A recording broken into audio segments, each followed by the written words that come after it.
Module 1, Day 1, welcome. My name is Shayla Lanier and I am your instructor.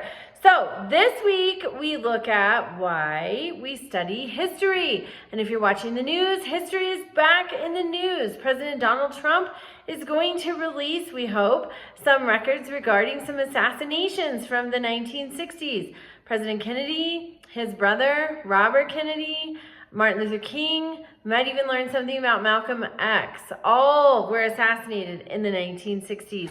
So what is the value of studying history? Well, as we'll see, history repeats. And if you're paying attention to the news, it's repeating right now. We study history so that we can understand what happened. So then when symptoms or characteristics of what happened start showing up again, we can take better action.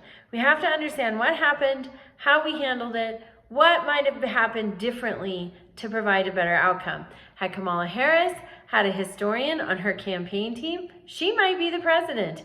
In 1968, Lyndon Johnson threw his support behind his vice president, Hubert Humphrey. You've never heard of Hubert Humphrey because he lost. He was the Democratic nominee for president.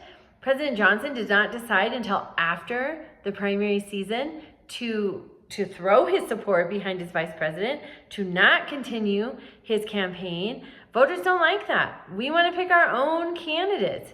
And so just like Hubert Humphrey, Biden's vice president, whom he threw his support behind after the primary season, was not successful.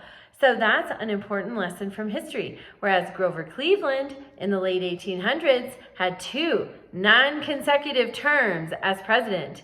Donald J. Trump is in his 2nd non-consecutive term as president. History repeats, and that's why we study it, so that we can have a better today and an even better tomorrow. So this week, you make sure that you read the Module 1 guide and the resources. They're fabulous. They will set you up for success.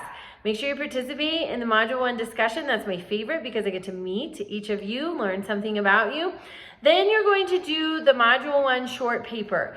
The guidelines and rubric are your lifeline for every assignment in this class. When sometimes there's a template, it'll be in the guidelines and rubric.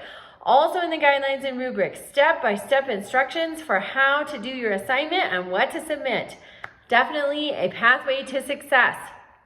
This week, you're visiting one of the virtual museums that are linked in the guidelines and rubric for the Module 1 short paper. And you just pick 2 exhibits, and that's what your paper will be on. Reach out with questions, let me know how it's going, and I'll see you in the discussion.